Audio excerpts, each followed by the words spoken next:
Hi, welcome to the PassioKnit Spinner. My name is Tracy and today I come to you with my Tour de Fleece wrap-up video. Before I start, I'm wearing a t-shirt. It's called Blythe. The pattern is by Kim Hargraves and it's an old pattern, like before 2010, I'd say. I've made this many years ago. So now, Tour de Fleece. This year I did a different approach for Tour de Fleece and I ended up with less yarn. But I'm less stressed. So, I think that's a good thing. I'm going to show you what I have in order.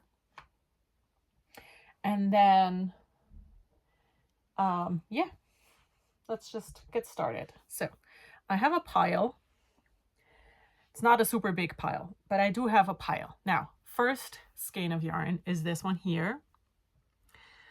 This one was spun from a braid of fiber that was part of a True Blood club when it aired for the first time.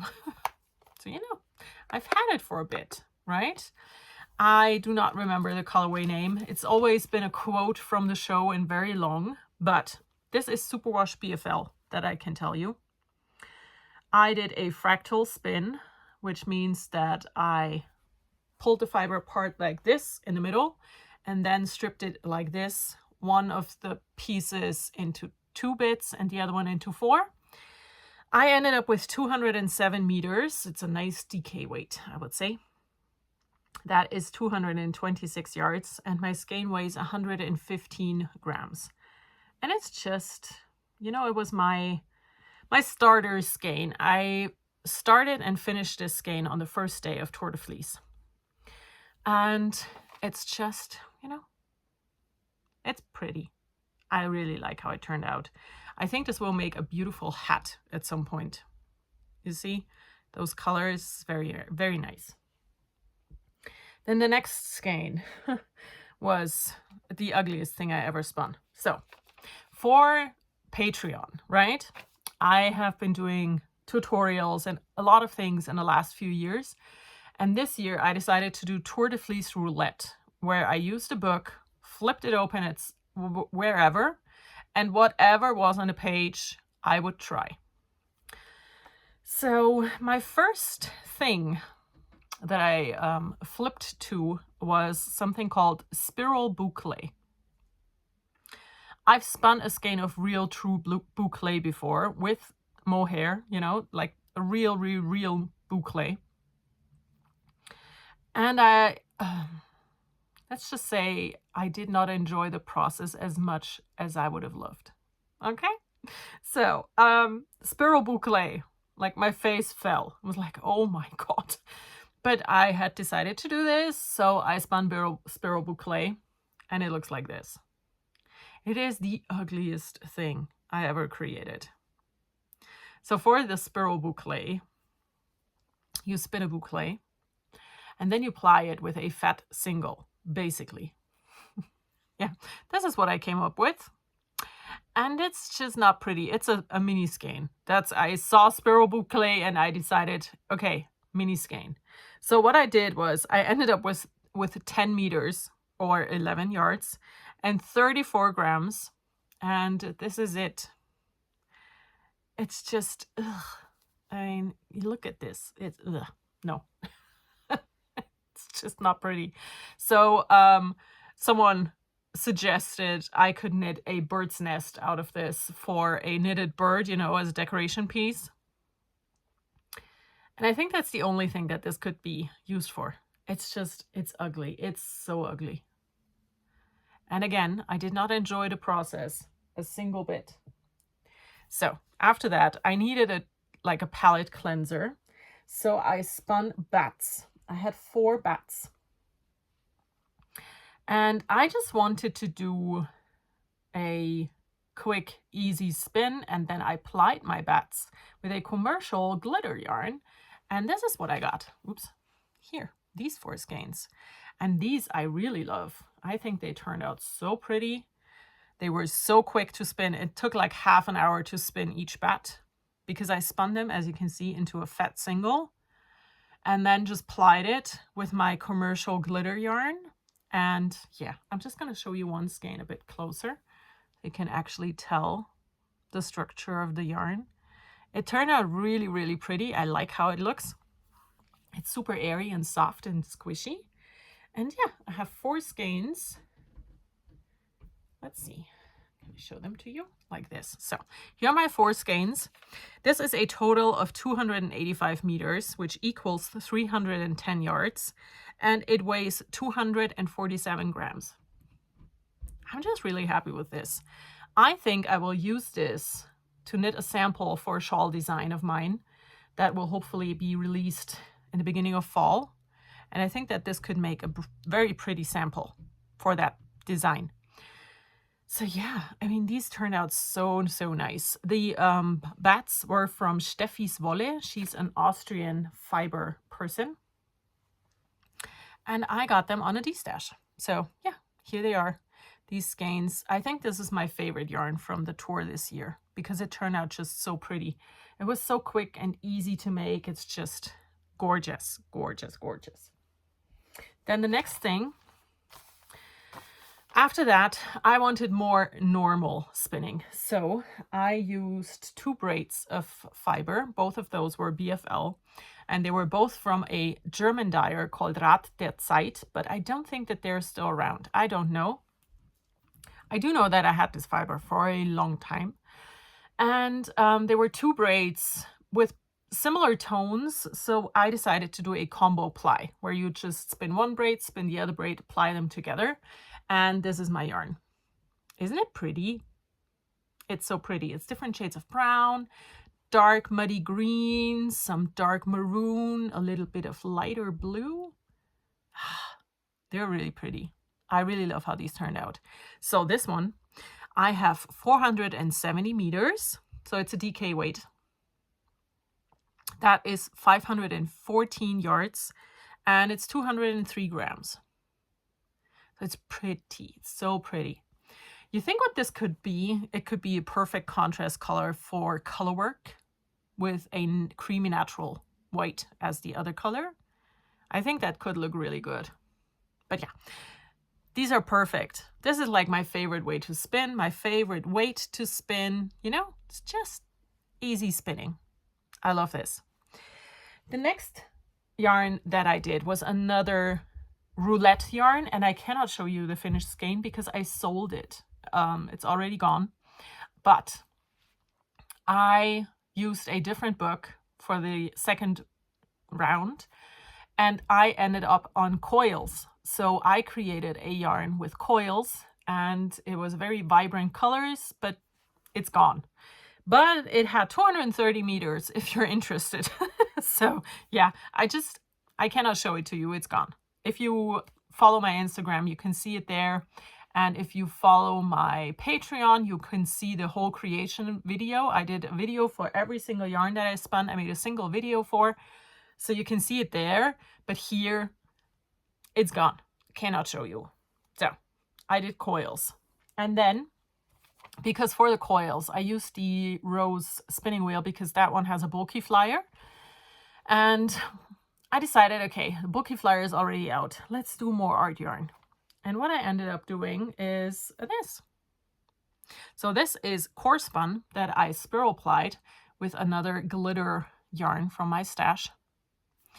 And I think this turned out so pretty. The color is so hard to get on camera. It's a light lavender purple with beige in it. Maybe like that. But yeah, I just did core spinning. In the beginning, when I first started with the yarn, I was like, ooh, let's just do like quick, dirty, loofy poofy, uneven textured. Like 2 meters in, I was like, you know what? I feel like this could look so good as just normal. So I have in the beginning a bit of this, like super poofy, and then it's like that, very even. But can you see here the differences? A bit of loofy poofy, and then it's super even, but it does not matter. I love how it turned out. I have a total of 90 meters. That is 98 yards and 132 grams. And And yeah, it's core spun. I love core spinning, especially when I then ply it like this, the spiral ply, because this is super airy, very soft, very light. And, you know, if you were to knit like a hat out of this and use something else, a contrast yarn for the ribbing to, you know, give it the, this would make for a very warm hat because there's a lot of air in this. So yeah, I'm very, very happy with this skein.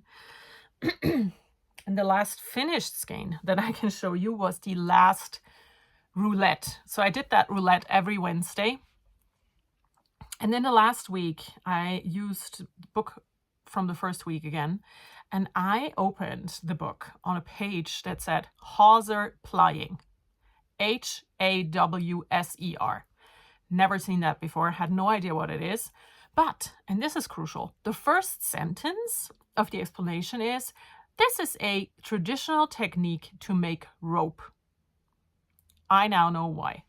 This thing, I made a mini skein again, and this is the hard, it's coarse and hard and just, ugh. Which is interesting because I chose 4 different colors. So the Hawser plying is it's a 4-ply yarn where you do your 4 singles clockwise. So singles 1, 2, 3, 4. And then you ply single 1 and 2 also clockwise, which is called up plying and feels really strange. And you then also ply single 3 and 4 together clockwise. And after that, you take those 2 up plied, super curly whirly up yarns and ply those together counterclockwise. So it's interesting. It is basically a variation of cable plying. So cable plying is also 4-ply where you create 4 singles, you ply 2 together normally, you know, and then you ply those together again, which is what you do here. But the first ply is in the same direction as the spinning. And for normal cable yarn, the first ply is counter spinning direction, right? So yeah, this is so coarse and so hard and so not, I mean, this would make a perfect rope. It's a, I used 4 different colors, and the fiber that I used was soft fiber, you know, Merino, BFL, and it's just not nice. This is very coarse and hard and yuck. It was interesting to try. I'm glad I decided on a mini skein because it's just, I wish you could feel this. It feels so hard. I mean, coarse is the wrong word because the fiber was soft, but it is a hard yarn. So yeah, this sad little thing was my last finished skein for the tour, which brings me to a total of 1,307 meters. That is 1,426 yards and 850 grams. That is what I finished during Tour de Fleece. But not only did I finish things, I also started things, and I can show you 5 bobbins. So bobbin number 1 is this. Now this is something I started last year during Tour de Fleece and lost my will to live because, can you see this little thingy here? This is plied back on itself. Can you see? Let me put it on my face. Can you see how thick this is? This is back plied on itself already. So here I have been spinning frog hair. Like, this is so thin. I don't know if you can actually tell on the bobbin because the camera is not really focusing, but it's super thin. So at some point I need to spin the other half. I will spin the other half. I will finish this yarn. It's going to be gorgeous. It's definitely going to be a lace weight after applying, but it's going to take a while. And then the other thing is a big thing. And it is these bobbins here. So, yeah, I'll show them to you like this. Can you see how pretty this is? Okay, now with a bit more brain power. This here is 4 out of 6 skeins or braids of fiber spun. I'm gonna, again, show you one of these up close. So this here is my last started spin for the tour. I really wanted to finish it, but I was not able to. So I have spun 4 out of 6 braids in total that I have, and I'm going to try and finish the rest somehow this week. I'll try. It's Tuesday today. We'll see how much time I find for spinning, but I want to finish this really quickly. You know, this is going to be a sweater quantity, and I am pretty sure it's going to be a worsted weight after plying. And I think it's going to be really pretty, you know, with that tweed effect. But yeah, that was it. That was my tour de fleece. I have, like I said, created videos for every finished yarn. That is on my Patreon right now. I will also finish a video for the green, you know, for the tweed yarn, once it's done. And yeah, so that's that. I have also announced that I will be hosting a knit along right after, because this year it's Tour de Fleece and then a tiny break, and then it's the Olympics, right? Or Tour de France and the Olympics, which translates into Tour de Fleece and the Ravelinic Games. So I thought that we could do a knit along for the duration of the Olympics, and just use handspun for it. That's the only thing, you know, and it's, I say knit along, but I basically mean do whatever you want, but use your handspun for it. And it's just an informal knit along, just, you know, as an incentive to use your stuff, because I know myself, I have a lot of handspun and I basically never think about using it. So I'm going to do that. And that is it for my video for today. I hope you all had a great Tour de Fleece if you participated. I hope you all will enjoy the Ravelinics if you are participating. And I will see you in my next video.